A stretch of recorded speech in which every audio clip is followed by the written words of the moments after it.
So I guess to put it simply, I'm one of the people your parents warn you about. Now, today I've got questions for you. How many of you were born in Pennsylvania? I was hatched in Pennsylvania. So we have transplants here as well. How many of you go out in the fields and the woods and the meadows and the hollers of Pennsylvania? How many of you go to the zoos in Pennsylvania? How many of you like animals? I do like animals. Ah. So now we get to the heart of it. You all like animals. Do you know about the animals in Pennsylvania? Do you know what kinds of animals there are in Pennsylvania? What kind of animals are there? There's deer. What else? Chickens, bears, cows, groundhogs, possums, raccoons. We haven't got to my favorite one yet. What? Gorillas. Well, there are gorillas in the zoos. This one's found on the ground. Snakes. I just love snakes. I love all kinds of snakes. I love creepy snakes and crawly snakes and slimy snakes and round snakes and flat snakes and big snakes and small snakes. And how many different kinds of snakes are there in Pennsylvania? How many different kinds of snakes? Huh? There's less than 84. More than 23. 40. There are approximately 40 different kinds of snakes in Pennsylvania. According to the Pennsylvania State Game Commission, how many of those 40 different kinds of snakes are poisonous? 10. Less than 10. 5. I heard it. Who said it? 3. The Pennsylvania State Game Commission will tell you there are 3 poisonous snakes in Pennsylvania. Can anybody name one of them? Pythons are not native to Pennsylvania and they are not poisonous. Back in the back. The Pennsylvania copperhead is a poisonous snake. The Pennsylvania rattlesnake, the diamondback, or the eastern timberline, the same snake. They are a poisonous snake. Anybody name the third one? Anybody name the third snake? Even the big kids. He's just a little fella. Garter snakes are not poisonous. It's only about that big. He actually has an American Indian name. We call him the Eastern Massasauga. He lives in swamps and by riverbanks. But my grandfather always said the Pennsylvania State Game Commission was full of it. Because according to him, there is a 4th poisonous snake in Pennsylvania. And it is a very strange snake. It's got kind of a funny name. It's called a hoop snake. Who ever heard of calling a snake a hoop? But there's a reason for that. You see, the hoop snake, unlike most snakes, has really great vision, and that's how it hunts. Most snakes hunt with temperature and smell, and hoop snakes have really good eyes.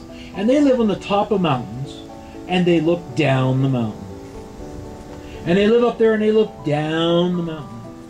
And they look down the mountain until they see something they want to eat.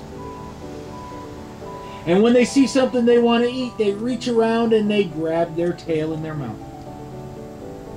And once they've grabbed their tail in their mouth, what do they look like? A hoop. That's why they get their name, a hoop snake. And once they've grabbed their tail in their mouth, they start rolling down the hill. And they go faster and faster and faster and faster until they get close to what they want, and then they stretch out tail first. You see, now this is the reason that my grandfather says that the Pennsylvania Game Commission refuses to acknowledge the hoop snake. Because the hoop snake doesn't carry its venom in its mouth. It carries it in the other end. And so when that hoop snake stretches out at what it wants to eat, it stretches out tail first. And then it just hits you with that tail like a spear and drops to the ground. Now they say that 1 drop of hoop snake venom under a 150-year-old apple tree that's hanging with apples is enough for in 5 minutes the apples to have rotten and fallen off the tree. In 10 minutes, the leaves will have fallen off, and in 15 minutes, the tree will have fallen over and decayed into the ground. That's how powerful hoop snake venom is. Now, the reason my grandfather knows about hoop snakes so well is he had a run-in with one once. You see, when he got here, he was living further east up in the mountains, and he was out cleaning his property for planting. This was way back in the springtime. And he was in a field that had no trees but a lot of stumps. And he was out there with a hoe digging up stumps. See, when my grandfather got here, we didn't have tractors. If you wanted something moved, you had one arm and two arms and a weak back, and you better move it. Well, that's what he was doing. And as he was out there working, he heard a noise and a ruckus and a rumbling sound, and he looked up, and coming down the mountain right at him was the biggest hoop snake he had ever seen. He said the hoop had to be twice as tall as he was. And my grandfather was 6'8", so that was a big hoop. And just as he looked up, that hoop snake straightened his tail out right at my grandfather. And there he stood in the middle of this field with nothing but a hoe in his hands. And what do you think he did? No, he didn't. What do you think he did? Nope, he threw the hoe at it, and because it was coming this way, he went that way. See, my grandfather figured that hoop snake couldn't turn 90 degrees in the air. And unlike all those cartoons you watch where something's chasing you this way, you run that way, he knew he ran that way, he'd probably be safe. And he ran away from that field, and he stayed away for 4 days. And 4 days later, he got up enough nerve to go back up to that field, because he figured in 4 days that hoop snake had probably left. Well, he walked back to that field, and there he got the second shock of the spring. Because his nice, clean, empty field was no longer nice, clean, and empty.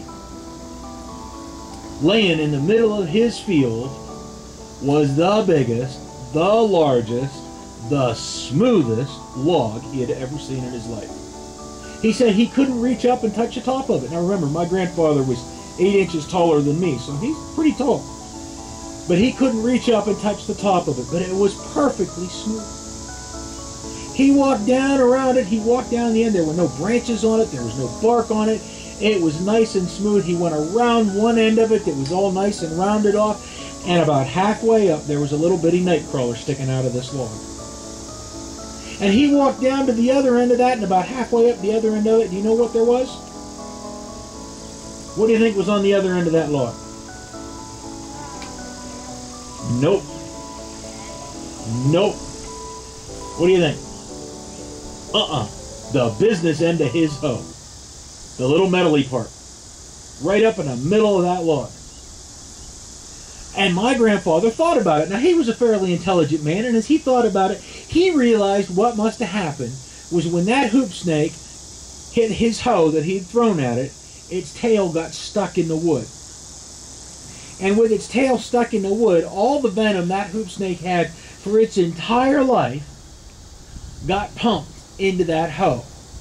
And the hoe swelled up that huge. I can see you don't believe me. How many have ever been stung by a bee or a mosquito? Okay, when you get stung by a bee, doesn't your arm swell up where it stings you? And that's just a little tiny, tiny, hardly visible drop of venom. Now imagine how much venom is in a snake that was as big as that hoop snake was. Huh? Well, that hoop snake, its hoop was twice as... The distance across that hoop was twice as tall as my grandfather. So it was over 12 feet across that hoop. So the snake must have been about that big around. It was huge. No, it was huge. You got to do the math. I'm not good at math. Pi r squared. No, I don't. I remember that because I always thought it was funny because I always thought pi were round. And my math teacher yelled at me. But anyway, my grandfather was a very frugal man, and he had this big, huge log now that used to be his hoe. And he hooked a rope on it, and he drug it down to the sawmill. And he had him cut it up into boards. He got enough lumber out of that hoe to build himself a very fine 2-story house with a porch all the way around it. Not only did he have enough lumber to build himself a very fine 2-story house with a porch all the way around it, he also had enough lumber left over to build a little house out back. Because you see, when my grandfather got here, not only did we not have tractors and things like that, we also did not have indoor plumbing. And when you had to go, you had to go. That's what the little house out back was for. There was a hole underneath it. That's right. That's why we called it the outhouse. You did the schmelly stuff out there. Well, my grandfather had that house built, and he finished cleaning the fields, and he planted. And it got to be about this time of the year. Just about when he got the house done. And you know those rains we get around August that are nice and slow and gentle? They start at about 6 o'clock at night and they run till about 6 o'clock in the morning. It's just a slow, steady rain, and it's nice to sleep in. And my grandfather was in his new house, and he snuggled down under his grandmother's quilt, and he was comfortable and happy. He had a house, he had planted lands, he was doing good. Until the morning came. In the morning, he opened his eyes. He was lying on his back, and there above him was the clear blue sky. His roof was gone. He looked to his right, and there was his front yard. He looked to his left, and there was the woods out behind the house. Well, he sat bolt upright in bed, and he noticed two things. One, his grandmother's quilt was sopping wet. And two, there were a whole bunch of little toothpicks that fell off of him. And he picked up one of these little square, rectangular looking toothpicks, and he looked at it real close. And the closer he looked at it, he could see the saw teeth marks on the side of it. And the more he looked at it, the more he thought about it, and he realized what must have happened. You see that rain, just so soft and gentle like it was?